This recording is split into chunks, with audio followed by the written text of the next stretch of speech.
লেখিকা মৌসুমী হাজরার নীল আকাশের ধ্রুব তারা। আচ্ছা মামনি, তুমি তো একটা ফেসবুক অ্যাকাউন্ট খুলতে পারো। বাপিও সারাদিন নিজের কাজ নিয়ে ব্যস্ত, তোমার ছেলেও তাই।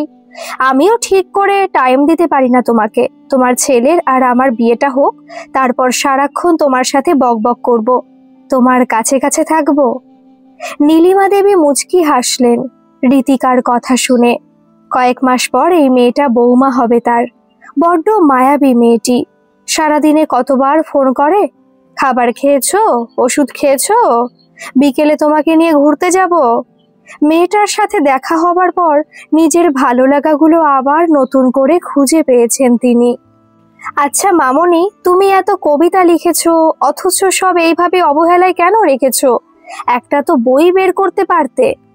আমার এসব ছাইপাশ লেখাকে পড়বে বল? তার চেয়ে এখানেই থাক, যখন মারা যাব তখন এই কবিতাগুলো তোর কাছে রেখে দিস। যাও, তোমার সাথে আর কথা নেই। আহা, রাগ করছিস কেন? একদিন তো সবাইকে মরতে হবে। আয় আমার কাছে আয়। মামুনি, তোমার কষ্টগুলো আমাকে শেয়ার করতে পারো না? কষ্ট কেন থাকবে? তোমার চোখ দেখলে যে আমি বুঝতে পারি অনেক কিছু লুকিয়ে রেখেছো। আচ্ছা এইসব বাদ দে, তুই আমাকে ফেসবুক অ্যাকাউন্ট কেন খুলতে বলছিস? তুমি তোমার পুরনো বান্ধবীদের ওখানে আবার ফিরে পেতে পারো। ফিরে পেলে আবার গল্প করবে, অতীতের স্মৃতি মনে পড়বে। ঋতিকার কথাগুলো শুনে নীলিমা দেবী হারিয়ে গেলেন অতীতে। তখন তিনি অষ্টাদশী, মামা বাড়িতে মানুষ তিনি।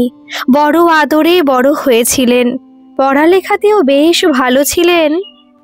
মাধুরীর সাথে স্কুলে যাওয়া, ভর দুপুরে পুকুরে সাঁতার কাটা, গাছে চড়া, এই পাড়া থেকে ওই পাড়া সাইকেলে করে দাপিয়ে বেড়ানো, কথাগুলো মনে পড়তেই চোখগুলো চিকচিক করে উঠল তার। মাধুরী কেমন আছে এখন? মাধুরী, মামুনি কি ভাবছো? হঠাৎ চুপ হয়ে গেলে কেন? ঋতিকার কথায় সম্বিত ফিরল নীলিমা দেবীর। তিনি কিছুটা উত্তেজিত হয়ে বললেন, আচ্ছা ফেসবুকে মাধুরীকে পাওয়া যাবে? মাধুরী রায়। আবার কিছুটা ধীরে ধীরে বললেন, না না থাক, সব্যসাচী যদি। না না থাক। ঋতিকা এইরকম অবস্থায় কোনোদিন দেখেনি নীলিমা দেবীকে। পাশে বসে বলল, আমায় বলো মামনি, মাধুরী রায় কে, আর সব্যসাচী তিনিই বা কে? আমাকে সব বলো, আমি তোমাকে সাহায্য করব। শেষ পর্যন্ত বানিয়ে ফেলা হলো নীলিমা সেনের ফেসবুক অ্যাকাউন্ট। নীলিমা দেবী পাশে বসে চুপচাপ দেখছেন, ঋতিকা সব শিখিয়ে দিচ্ছে। ভালো ছাত্রীর মতো মাথা নাড়ছেন তিনি। ঠিক এইভাবেই স্কুলের মাস্টারমশাই অঙ্ক শেখাতেন। যতক্ষণ না মাথায় ঢুকছে তিনি বুঝিয়ে যেতেন। মোটামুটিভাবে কিছুটা শেখার পর ঋতিকা বলল, দাঁড়াও, আগে তোমার বান্ধবী মাধুরী রায়কে সার্চ করি। সার্চ লিস্টে এক এক করে অনেক মাধুরী রায়কে দেখা যাচ্ছে। নীলিমার বুকের ভেতর যেন কেঁপে উঠছে। একটা প্রোফাইলে এসে থামল ঋতিকা। নীলিমা দেবী ছবিটা ভালো করে দেখছেন। 18 বছরের মাধুরীর সাথে খুব একটা মিল পাওয়া যাচ্ছে না ছবিটাতে, কিন্তু প্রোফাইলের ডিটেলস বলছে ইনি তার বান্ধবী। মাঝখানে পেরিয়ে গেছে 32টা বছর। কত কিছুই তো বদলে গেছে। বয়স তো আগের মতো নেই। ঋতিকা কোনো কিছু জিজ্ঞাসা না করে ফ্রেন্ড রিকোয়েস্ট পাঠিয়ে দিল মাধুরী রায়কে। নীলিমা দেবী কিছুটা রাগ করেই বললেন, তুই আমাকে একবার জিজ্ঞাসা করবি তো, আমি এই ফেসবুক আর খুলবো না। ঋতিকার মনে একটা রহস্যের দানা বাঁধতে শুরু করেছে। রাতে নিজের ফোন থেকে নীলিমা দেবীর ফেসবুক অ্যাকাউন্ট অন করলো ঋতিকা। আশ্চর্যের বিষয় হলো মাধুরী রায় নামের প্রোফাইল অনেক আগের ফ্রেন্ড রিকোয়েস্ট অ্যাকসেপ্ট করেছেন, আর অনেকবার মেসেজ করেছেন। তিনি বারবার জানতে চেয়েছেন নীলিমা সেন তার সেই বান্ধবী কিনা। ঋতিকার মন খুব একটা সায় না দিলেও তবুও নিজে নীলিমা সেন সেজে মেসেজ করলো, হ্যাঁ আমি সেই তোর বান্ধবী নীলিমা। মাধুরী দেবী সাথে সাথে মেসেজ সিন করে বললেন, লক্ষ্মীটি একবার দেখা কর আমার সাথে, অনেক কিছু বলার আছে। কেমন আছিস তুই, কোথায় আছিস? ঋতিকা আর কোনো রিপ্লাই করলো না। মনে মনে ভাবলো, এখানেই সব রহস্যের জট খুলবে, কিন্তু মামনিকে না বলে কাজটা করা ঠিক হবে না। নীলিমা দেবী নিজে ফেসবুক আর অন করেননি, তাই কি হচ্ছে তা কিছুই জানেন না। এদিকে মাধুরী রায় বারবার মেসেজ করে যাচ্ছেন। ঋতিকা এক সপ্তাহ পর আবার বাড়ি আসে। ওকে কাছে পেয়ে খুশি হলেন নীলিমা দেবী। ঋতিকা কিছুটা ভয়ে ভয়ে বলল, মামনি তুমি রাগ করো না, আমি তোমার ফেসবুক অন করে মাধুরী আন্টির সাথে একটু কথা বলেছি, উনি বারবার তোমার সাথে দেখা করতে চাইছেন। নীলিমা দেবী কিছুক্ষণ চুপ থাকলেন। ঋতিকা বুঝতে পারছে সে অন্যায় করেছে। ওইভাবে মামনির ফেসবুক অ্যাকাউন্ট অন করা উচিত হয়নি তার। কিন্তু নীলিমা দেবী কিছুটা ঋতিকাকে অবাক করে দিয়ে বললেন, তুই জানিয়ে দে শেষ যেখানে দেখা করার কথা ছিল সেখানে আগামীকাল বিকেলে দেখা হবে। রীতিকাও সাথে যাওয়ার কথা বললে নীলিমা দেবী আর না করেননি। মাধুরী, ভাগ্যিস তুই নুনের সাথে লঙ্কা গুঁড়ো নিয়ে এসেছিস, কাঁচা আমগুলো যা খেতে লাগছে না। তা তুই যাই বল, নিজের বাড়িতে চুরি করার মজাই আলাদা, তাই না রে নীলু? তো কি করব, মামিমা যদি জানতে পারেন তাহলে খুব বকবেন, তাই তো চুরি করতে হলো। মামিমা কি তোর খারাপের জন্য বলে? গাছ থেকে পড়ে পা ভাঙলে তখন কি হবে? তখন সব্যসাচী বাবুও তোকে পাত্তা দেবেন না। এই এই কি বললি? সব্যসাচী বাবু এখানে কি করছেন? আহা নেকু, আমি যেন কিছুই জানি না। কলেজে তোর চোখ কার দিকে থাকে আমি কি কিছু বুঝি না? শোন মাধুরী, আমি তার লেখা খুব ভালোবাসি, ব্যাস এইটুকুই। ও, তাহলে আমিই ভুল। যাই হোক, এবারে মাসিক পত্রিকাতে তার লেখা বেরিয়েছে, তুই দেখেছিস? না রে, হাতে এখন টাকা নেই, তাই কিনতে পারিনি। জানতাম আমি, তাই তো তোর জন্য আমি একটা পত্রিকা কিনে এনেছি। দাঁড়া, ব্যাগ থেকে বের করি। পত্রিকাটা বের করে মাধুরী, তারপর নীলিমার হাতে তুলে দেয়, আর দিতেই তার চোখ আনন্দে চকচক করে ওঠে। কবিতাখানা বারবার পড়ে, কিছুক্ষণ বুকে জড়িয়ে রাখে। মাধুরী একটু ব্যঙ্গ করে বলল, তা বুকে জড়িয়ে ধরলি কেন? তুই তো তাকে ভালোবাসিস না। নীলিমা কিছুটা রেগে বলল, আমি সব্যসাচী বাবুকে নয়, তার লেখা কবিতাকে জড়িয়ে ধরেছি। গ্রীষ্মকালের বিকেল যেন একটু বড়ই হয়। দুইজন অষ্টাদশী নিজেদের মতো হাসাহাসি করছে, গল্প করছে, বারণ করার কেউ নেই। দুজনের চোখে স্বপ্ন অনেক, দুজনের বন্ধুত্ব গাঢ়। একসাথে দুজনের বড় হওয়া, বন্ধুত্ব বড় পবিত্র আর দামি সম্পর্ক। নীলিমা যখন ছোটবেলায় মাকে হারায় তখন মামা আর মামিমা মিলে এখানে নিয়ে ওকে চলে আসেন, নিজেদের মেয়ের মতো তাকে বড় করেন। এতটুকু বলে থামলেন নীলিমা দেবী। অধীর আগ্রহে সব কথা শুনছিল রীতিকা। তারপর তারপর কি হয়েছিল মামনি? সব্যসাচী বাবুর ব্যাপারে কিছু বলো। সব বলবো, আজ রাতে তো আমার কাছেই থাকবি। কি আর করব বলো, বাপি আর তোমার ছেলে আজ বাইরে গেছে, আমাকেই তো তোমার দেখাশোনা করতে হবে। কত দায়িত্ব বলো আমার। হয়েছে হয়েছে, এবার চল খেয়ে নি, বাকিটা আবার রাতে বলবো। রাত নামলে শহরটা আরো জমকালো হয়, ব্যস্ততা, ট্রাফিক, সারাক্ষণ সবাই যেন ছুটছে, কেউ কারুর কথা শুনতে চায় না, সবাই যেন মরিয়া হয়ে ছুটছে। কিন্তু এর শেষ কোথায়? সন্ধ্যের গোড়ায় গোড়ায় নীলিমা যখন সাইকেলটা নিয়ে পা টিপে টিপে বাড়ি ঢুকলো, মামিমা তখন তুলসী তলায় সন্ধে প্রদীপ দেখাচ্ছেন। তিনি নীলিমার দিকে না তাকিয়ে বললেন, এই তোর বাড়ি ঢোকার সময় হলো নীলু, আজ তোর মামা আসুক, আমি সব বলবো। মামা সঠিক সময় বাড়ি ফিরলেও মামিমা কোনোদিন নীলিমার ব্যাপারে কোনো অভিযোগ জানাননি। নীলিমা জানতো এই বাড়ির মানুষেরা কত ভালোবাসে তাকে। রাতে পত্রিকার কবিতাটা আবার চোখ বুলিয়ে যত্ন করে আগের পত্রিকাগুলোর সাথে এটাও রেখে দিল। মাধুরীকে মনে মনে ধন্যবাদ জানালো। মেয়েটা না থাকলে যে কি হতো। সব্যসাচী বাবুর প্রতিটি কবিতায় নীলিমা নিজেকে খুঁজে পেত, মনে মনে বড্ড ভালোবেসে ফেলেছিল। সকাল সকাল মাধুরীর গলার আওয়াজ পেয়ে ঘুম ভাঙল নীলিমার। মামিমা রান্নাঘর থেকে বললেন, দেখো তো মাধুরী, নীলু মহারানীর ঘুম ভাঙলো কিনা, তাকে বলো গরম গরম লুচি আর আলুর দম বানাচ্ছি। মাধুরী কিছু বলার আগেই তাড়াতাড়ি উঠে পড়ল নীলিমা। মাধুরী এসে বলল, তা মহারানী আগে লুচি খাবেন নাকি খুশির খবরটা জানবেন? নীলিমা অবাক হয়ে বলল, সকাল সকাল তুই কি খুশির খবর আনলি রে? মাধুরী কিছুটা অহংকারী হয়ে বলল, সব তো আমারই দায়িত্ব এখন। কাল রাতে আমি জানতে পারলাম সব্যসাচী বাবু আমার দাদার বন্ধু, তাই দাদার কাছে ওনার প্রশংসা করে সব্যসাচী বাবুর বাড়ির ঠিকানাটা জোগাড় করেছি। নীলিমা এটা শোনার পর আনন্দে যেন লাফিয়ে উঠল। তারপর আবার শান্ত হয়ে বলল, বাড়ির সামনে গিয়ে কি আমি ধর্নায় বসবো? মাধুরী কিছুটা বিরক্ত হয়ে বলল, আহা, ধর্নায় বসবি কেন, চিঠি তো লিখতে পারিস। দুজনেই লুচি আর আলুর দম খেয়ে চিঠি লিখতে বসলো। নীলিমা অনেক ভেবে একটা নাম ঠিক করলো, তারপর নিজেই লিখতে শুরু করলো, আর মাধুরী চুপ করে পাশে বসে রইল। প্রিয় ধ্রুব তারা। অবাক হবেন না নামটা শুনে, আপনি আমার আকাশের এক এবং অদ্বিতীয়, তাই এইরূপ নামকরণ। আমি আপনার লেখার বড় ভক্ত।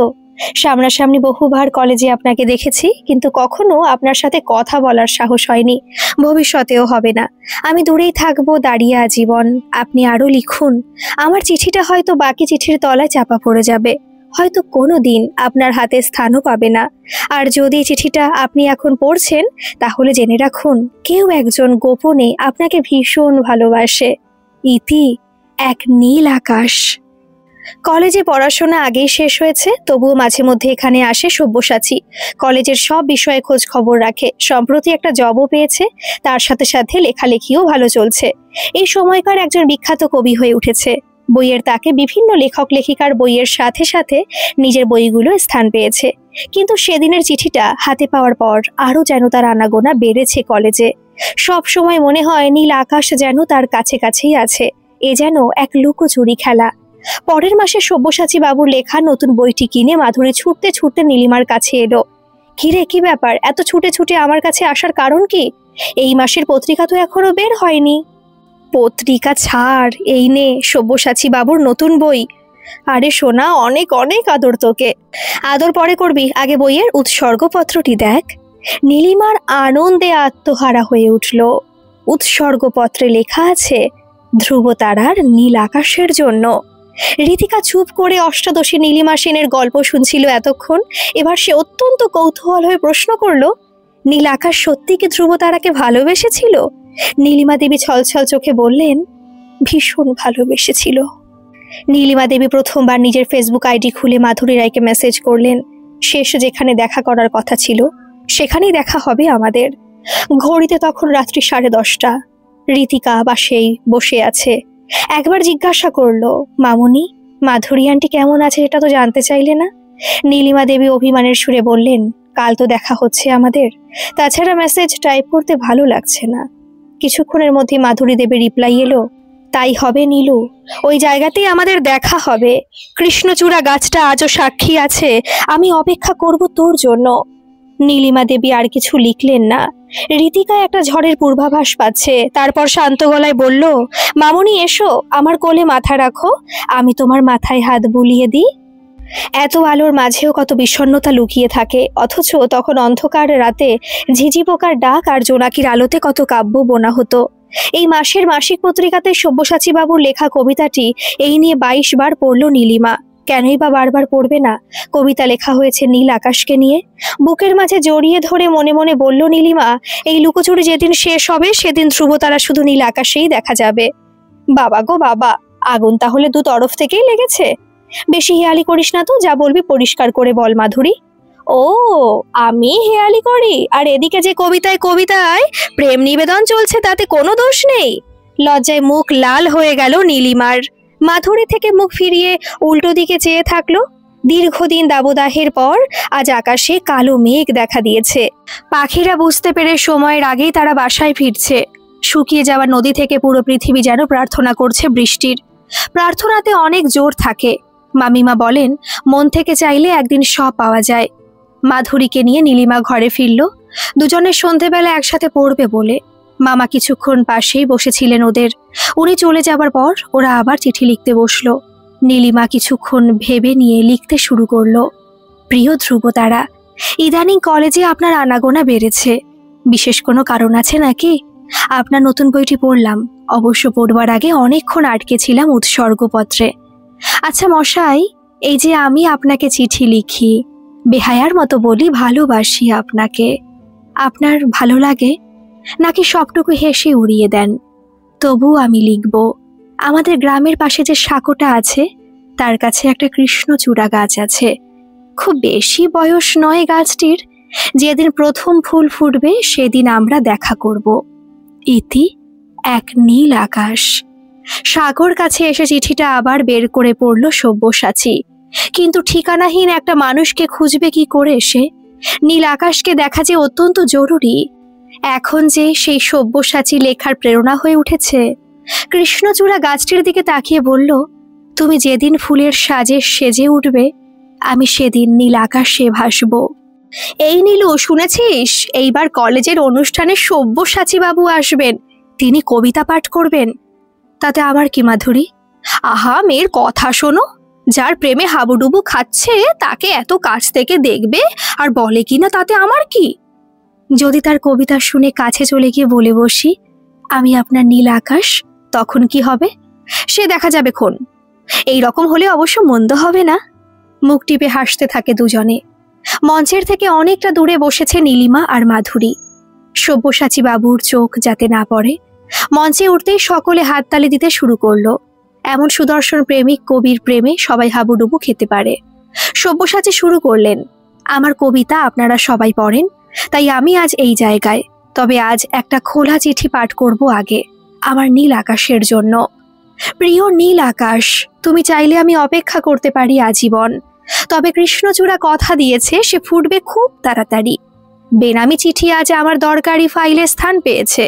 রোজ তাদের একবার করে আমি ছুঁয়ে দেখি, পাতার পর পাতা কবিতা লিখে চলেছি, একদিন সব তোমাকে পড়ে শোনাবো বলে। অপেক্ষার মাঝেও যে এত আনন্দ তা আমি আগে বুঝিনি। যেদিন কৃষ্ণচূড়া ফুটবে সেদিন আমি আমার নীল আকাশকে নীল শাড়িতে প্রথম দেখব। এই আশাতেই কাটিয়ে দিচ্ছি দিন। এরপর সব্যসাচী বাবু কবিতা পাঠ করলেন।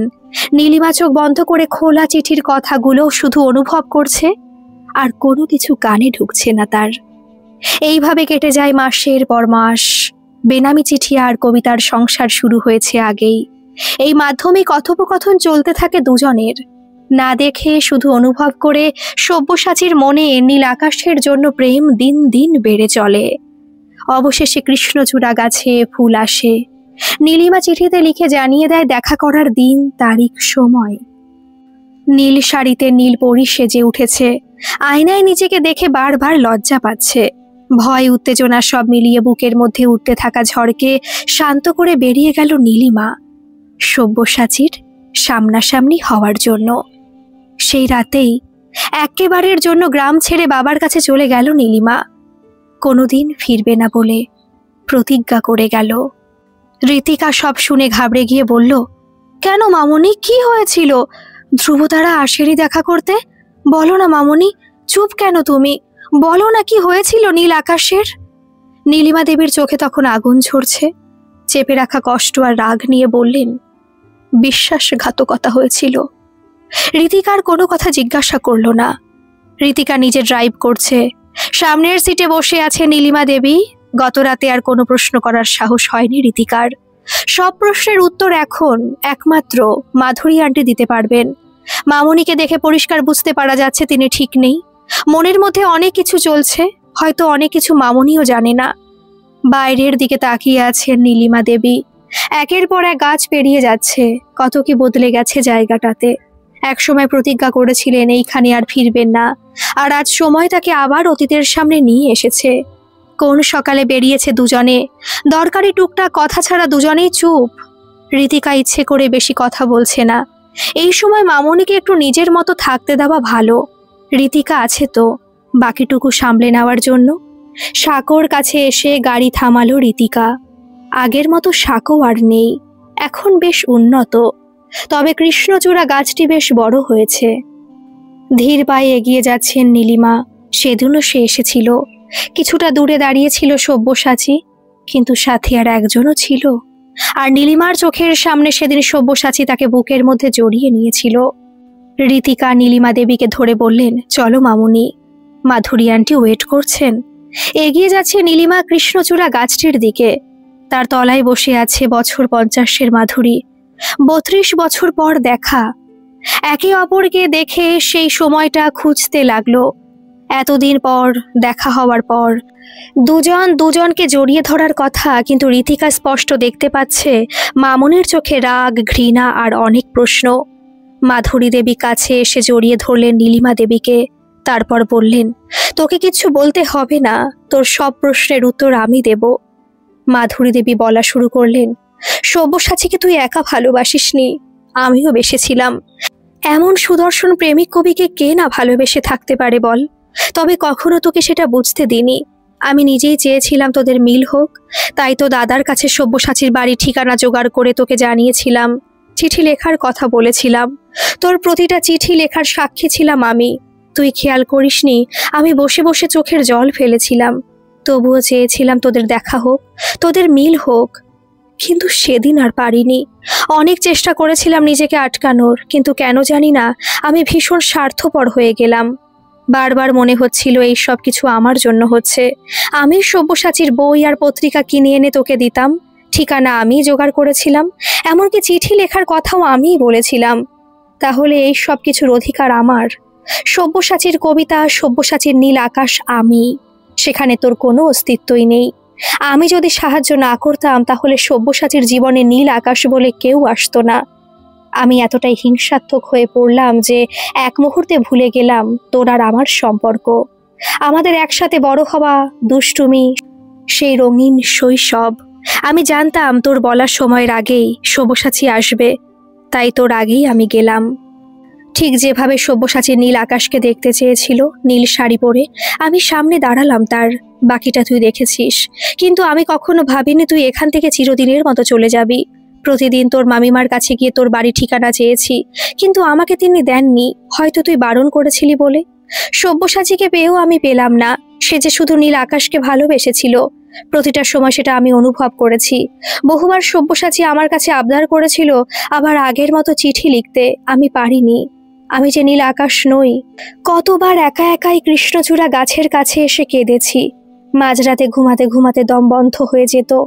আমি যে বড্ড অন্যায় করেছি তোর সাথে, সব্যসাচীর সাথে। এইভাবেই চলছিল। দুই পরিবার থেকে বিয়ে ঠিক হলো, আমি আর থাকতে পারিনি। বারবার তোকে খোঁজার চেষ্টা করেছি।